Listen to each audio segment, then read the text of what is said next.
Hello, welcome to the Community Issues 2025 Request for Proposal Workshop. Thank you all for being here. For the next 20 to 25 minutes or so, we're going to go through a PowerPoint presentation.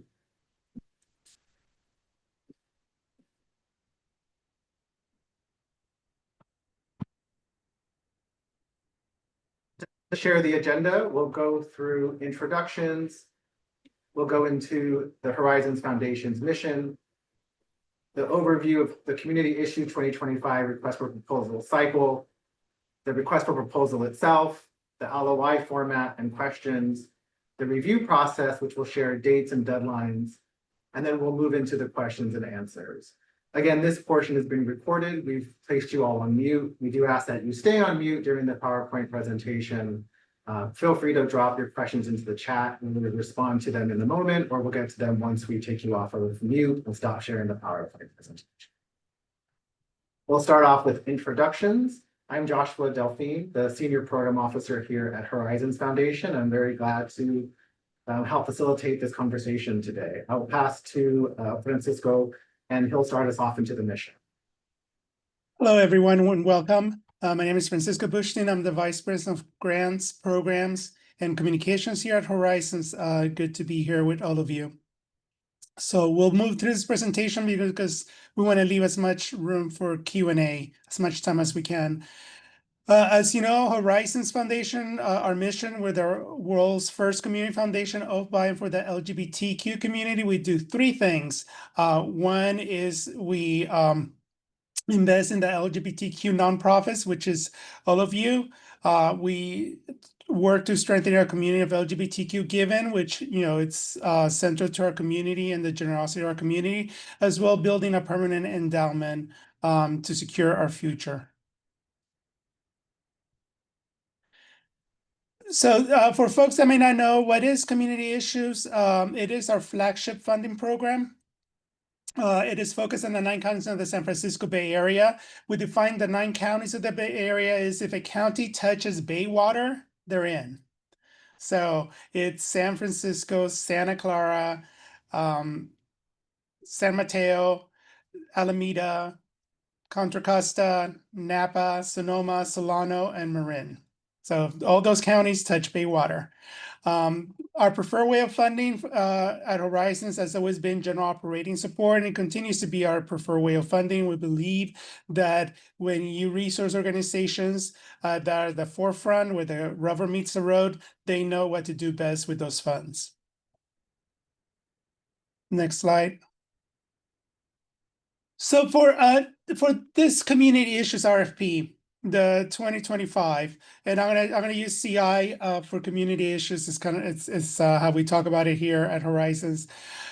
We took a step back because several things we needed to do was really respond to the anti-LGBTQ sentiment that is currently happening and increasing, as well as what we're seeing a decrease in funding both at the federal level, the state, county, as well as city level. So it's this two interconnected issues that we really wanted to be as responsive as we can. So that said, this Community Issues is going to be the largest in terms of funding, the largest amount we're going to ever fund through Community Issues since our history. It's right now it's over $1 million. We're still finalizing the final number, but definitely we know it's going to be around 1.3 or above. This means we're going to be able to make larger grants. Definitely, as part of responsiveness to this moment, we're looking at increasing our multi-year support, so more multi-year grants. And we're really leaning into our trust-based and system-based grant making, which has been really the focus of our grant making, in particular through this particular program. I'm focusing on sustainability, equity throughout the whole LGBTQ ecosystem, and really the long-term resiliency of that system in the San Francisco Bay Area. Next slide, please. So why system-based grant making? When we took a step back and I said that we're going to respond to this, it's always been at the core of Horizons. But it's really about preserving the ecosystem, what we call the LGBTQ nonprofit ecosystem. And it's applying this approach to that centers the health of the entire LGBTQ nonprofit ecosystem, meaning that rather than funding in particular silos, a specific program area or specific part of our community, we are prioritizing proposals that really from organizations that really work across the ecosystem as far as sustainability, collaboration, and mutual support. That does not mean that we expect a youth organization to all of a sudden be doing elder work. It just means that we're looking at how is it that we're going to fund the whole community, how is it that we're going to fund the whole ecosystem. Because at the end, we believe that no single organization can thrive if the broader network is weakened. We know our nonprofits are interconnected, so is the system that we fund, and that over 40 some years, we've been slowly building with the help of donors and with the help of all of you who are at the front line. Next slide. So definitely prioritizing sustainability over short-term fixes. We took a step back and we really thought, how is it that we're going to show up with community issues this year and into next, and really it's around investing about the resiliency of the LGBTQ nonprofits, because if we have healthy nonprofits, that means that our community will be served best, and really work toward a healthier community, especially in the face of political threats, direct attacks, and as I said at the beginning, where we're seeing an unprecedented shrinking in public funding. So we do aim to core infrastructure, strategic planning, or adaptive capacities, so organizations can better weather uncertainty and remain rooted toward the long haul, because we're in it for the long haul. This is not just what is the fix today. Therefore, we're going to continue to fund general operating support, because we want to give you the flexibility, whether it's programmatic work, whether it's strengthening your core capacity. We want to give you the flexibility to use those funds in the best way possible that you see that's going to benefit the community. Next slide. So funding the whole community, and I've said this several times, but it is for Horizons from its very beginning. Our goal has been to fund the full breadth of the San Francisco Bay Area LGBT community. We fund in the arts, health and well-being, community building, advocacy, because we believe that by funding all those areas in the community, we're going to be able to strengthen where we live, where we work, where we play, where we love. Especially through this RFP, with added funding, increasing grants, larger grants, we want to make sure that the diversity of our community, which is our strength, the needs and the strategies, are really funded throughout. And Josh is going to talk a little bit about some of the changes that we made in the community issues. Great. So Thank I'll turn it over to you, Josh. Thanks, Francisco. Again, just a reminder to folks, if you have questions, feel free to hold on to them until the Q&A, or please drop them in the chat. So I'm going to go ahead and dive into what does the request for proposal look like for 2025. To get us started, Horizons is continuing to sort of uphold our trust-based philanthropy principles, which, as Francisco mentioned, unrestricted funding, which is like Gen Ops grants, opportunities for multi-year funding, continue to be as transparent and responsive in terms of our thinking and background into this work.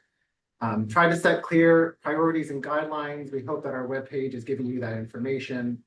Offer support beyond the check, and then continuing to improve our grant-making process and criteria. We really hope that the LOI process this year is getting us to that place. Additionally, reaffirm our open door approach. So we're offering office hours, opportunities to schedule a one-on-one with Horizon staff. We really just want to continue to make the process as simplified and streamlined for our grantee partners.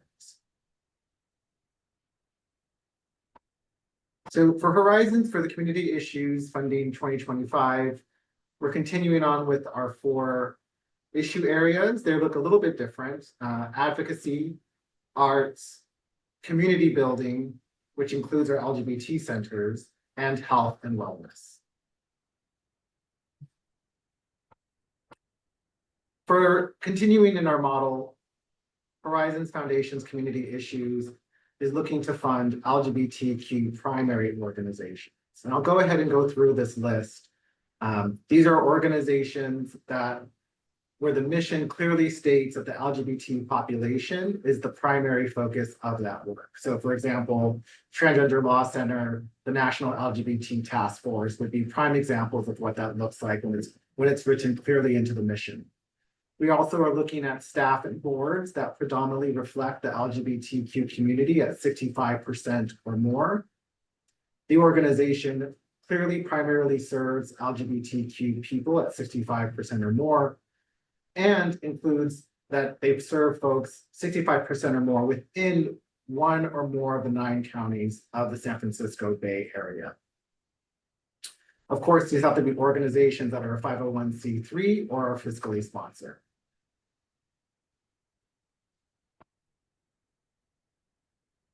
Horizons Foundation is continuing to fund programs and projects that are housed at a non-LGBTQ primary organization. The program or project must have a budget of 1 million or less at the non-LGBTQ primary. And the applicant must demonstrate that the program serves a specific area in the 9-county SF Bay Area where LGBTQ primary organizations do not provide sufficient comparable services or reach a specific LGBT population.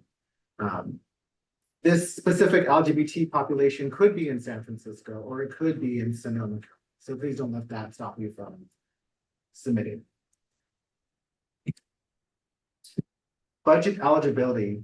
For this 2025 community issues cycle, we are accepting applications from LGBTQ primary organizations of any organizational budget size. In the past, these were LGBTQ primary organizations of 1 million or less, but for 2025, we're accepting applications of any organizational budget size. We will continue to only accept applications from LGBTQ projects or programs that have an annual budget of 1 million or less that are housed at a non-LGBTQ primary organization. For the award size and multi-year grants, please expect the average grant size to range between 25,000 and 30,000. Please note that this is only an average and not a fixed amount. The actual grant sizes will vary based on a number of issues. But this is the 3rd year in a row that Horizons Foundation has increased their average grant size for our community issues grant cycle.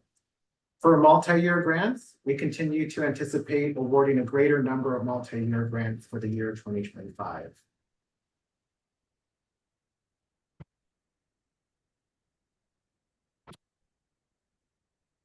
The LOI format and questions. Based on our community issues webpage, you can find access to the grant portal. If you have any technical questions, please email grants@horizonsfoundation.org. We'll put that into the chat so you have that available. We do ask that you please log in before the 25th, which is the due date, to be sure that you're able to access or create a new account. You might want to access this a week before the 25th, just so that you're able to submit that email and get a response before the 25th.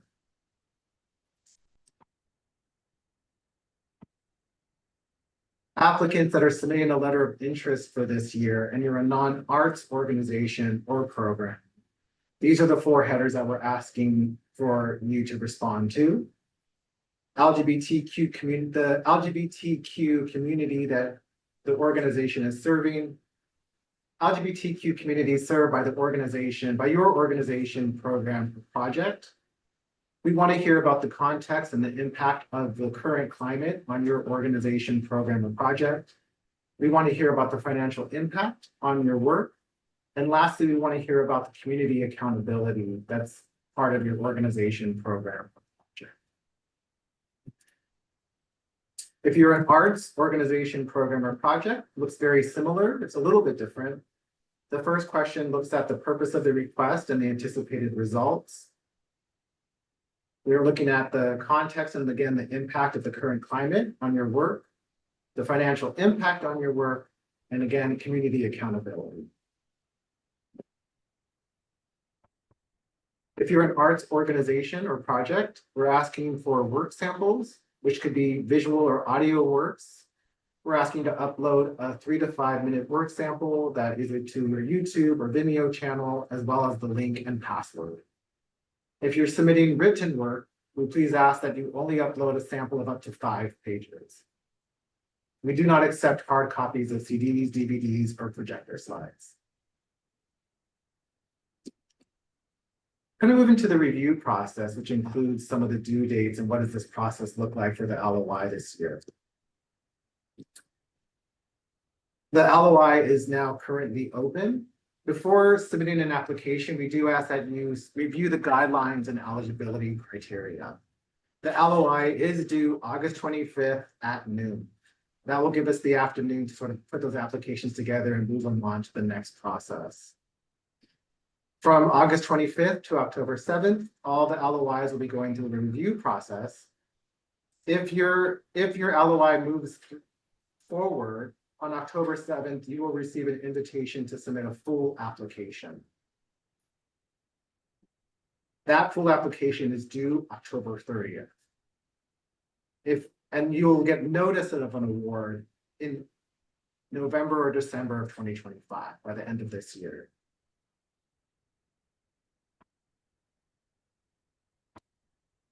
Lastly, we're offering online office hours where you can register on the Community Issues webpage, as well as an opportunity to schedule a one-on-one with Horizons staff by emailing grants@Horizons Foundation. We'll put this in the chat, but you can also see that it's here. At this point in our presentation, we want to thank all of you who took the time out to come, listen, ask questions. We're going to stop recording and we're going to open it up to the full room. Thank you.